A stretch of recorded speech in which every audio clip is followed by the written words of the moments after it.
Bonjour Christian. Alors, votre histoire est assez particulière.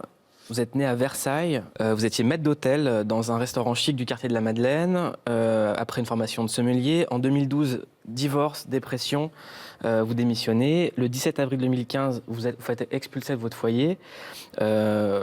On entend parler de vous en novembre 2017 sur Twitter, quand vous interpellez Anne Hidalgo pour lui dire « Toutes mes couvertures sont mortes grâce au jet d'eau d'un gars de la ville de Paris. Voilà comment on traite les SDF ». Ça a été relayé plus de 400 fois.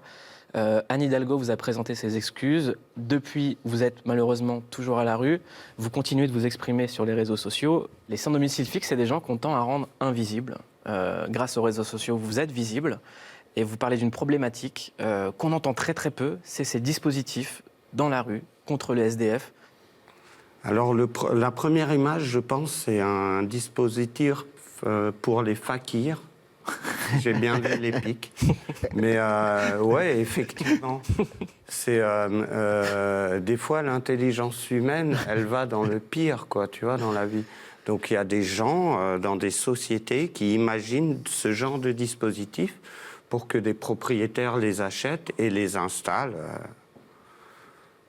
Là, c'est typique, tu vois, par exemple, c'est un truc qui est dans la rue, sur la voie publique. Alors je sais pas où c'est, mais ça dépend de la mairie.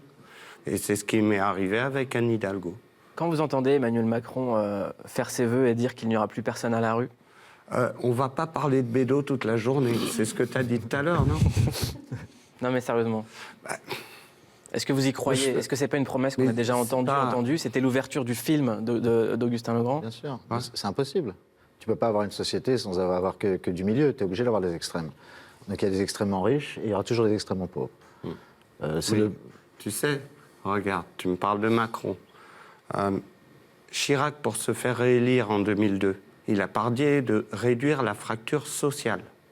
Derrière, on a eu Sarkozy. Il a dit 0 SDF à la fin de mon mandat. Après, on a eu l'inversion de la courbe du chômage pour décembre 2013. Et là, il y a un gars qui nous raconte au mois de juillet qu'il n'y a plus de SDF à la fin de l'année. Est-ce que franchement, je ne sais pas. C'est pas utile d'en parler, quoi. Ces gens-là... À travers lui, on se rend compte qu'on a affaire à des êtres humains. Si nous, on a assez d'empathie pour pouvoir juste les assister, être avec eux, juste que soit parler et pouvoir fournir certains de leurs besoins, ça pourrait leur permettre de vivre plus normalement. Mais je pense qu'on ne peut pas vivre dans une société sans qu'il y ait des SDF, comme tu ne peux pas vivre dans une société sans qu'il y ait des super riches. Sauf que là, les chiffres sont quand même en train d'exploser. Le dernier rapport de l'Abbé Pierre parle d'une augmentation de 50% des mal logés, 14,5 millions de touchés par la crise du logement, 4 millions de mal logés, 150 000 personnes sans domicile. La société qui part. Mais c'est toute la société qui part dans ce sens-là. Alors, tu vois, il faudrait que tu te renseignes sur les chiffres. Par exemple, mes potes du collectif des morts de la rue, qui en 2016 annonçaient 501 morts dans la rue. Donc, ça veut dire, théoriquement, en une année, il y a 365 jours. 501 morts, ça veut dire que plus d'une personne meurt dans la rue en France en 2016. On attend les chiffres de 2017 là, qui devraient tomber. Bon, on verra bien. Vous dormez où en ce moment? Rue Manin cette nuit, j'ai trouvé un truc. Il y a un dispositif anti-SDF, c'était magnifique. Parce qu'ils avaient mis des blocs avec des arbres ridicules pour bloquer une alcôve. En fait, c'était léger. Donc je les ai décalés d'1 mètre. Ça m'a coupé du vent, je me suis mis derrière, j'ai dormi tranquille. Puis le matin, hop, je les ai remis en place. Monsieur Kassovitz, vous avez rencontré l'Abbé Pierre? Ouais, en vrai? Oui, j'ai eu la chance de le rencontrer juste avant sa mort. Et je travaillais un petit peu avec la Fondation et je lui ai dit qu'on allait continuer son travail, de toute façon. Et c'était vraiment tout ce qu'il voulait entendre. Imagine un truc, parce que je vois l'image de l'Abbé Pierre.